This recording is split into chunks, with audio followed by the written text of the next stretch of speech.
Welcome again to my channel Aniruddha English coaching.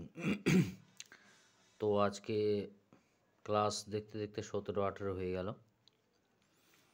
তো আজকে সেই একই সেম রাইটিং স্কিলে একটি ক্লাস মাধ্যমিকের স্টুডেন্টদের জন্য, মূলত রাইটিং স্কিল যেটা আগেও বলেছি, সেটা হচ্ছে আজকে প্রসেসিংয়ের একটা পার্ট, সেটা হচ্ছে স্কুল ম্যাগাজিন। তো স্কুল ম্যাগাজিনটা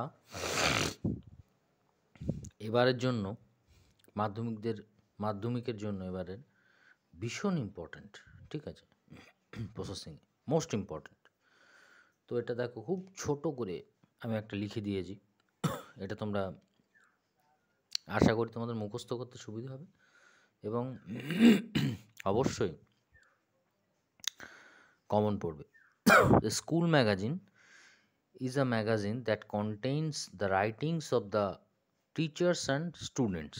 স্কুল ম্যাগাজিন মূলত হচ্ছে একটা ম্যাগাজিন যেটাতে টিচার এবং স্টুডেন্টদের কিছু লেখা থাকে, লেখা ছাপে।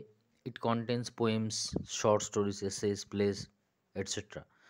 এটাতে পোয়েম থাকতে পারে, শর্ট স্টোরি থাকতে পারে, থাকতে পারে, প্লে থাকতে পারে, এরকম এগুলো। আর committee is formed to work on it. একটা কমিটি তৈরি করা হয় বা স্কুল করে, সেটা কিসের জন্যে? না, এইসব বিষয়ের উপরে কাজ করবার জন্য। তো committee collects articles from students and teachers. Committee কী করে? কালেক্ট করে তাদের বিভিন্ন আর্টিকেলগুলো স্টুডেন্টদের কাছ থেকে এবং টিচারদের, অর্থাৎ ছাত্রছাত্রী এবং মাস্টারমশাইদের কাছ থেকে বিভিন্ন লেখাগুলো কালেক্ট করে। তো magazine develops power of thinking and writing. Magazine, এই যে আমি স্কুল ম্যাগাজিন বলছি, ম্যাগাজিন মূলত এর কাজ কি? একটা স্টুডেন্ট শুধু না, একজনের চিন্তা ভাবনা এবং লেখনী দুটো ক্ষমতাকে বৃদ্ধি করে। In fact school magazine reflects the school.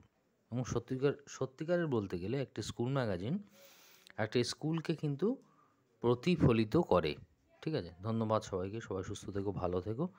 তো লাইক, কমেন্ট, শেয়ার করো, সাবস্ক্রাইব করে চ্যানেলের পাশে থেকো। সবাইকে ধন্যবাদ।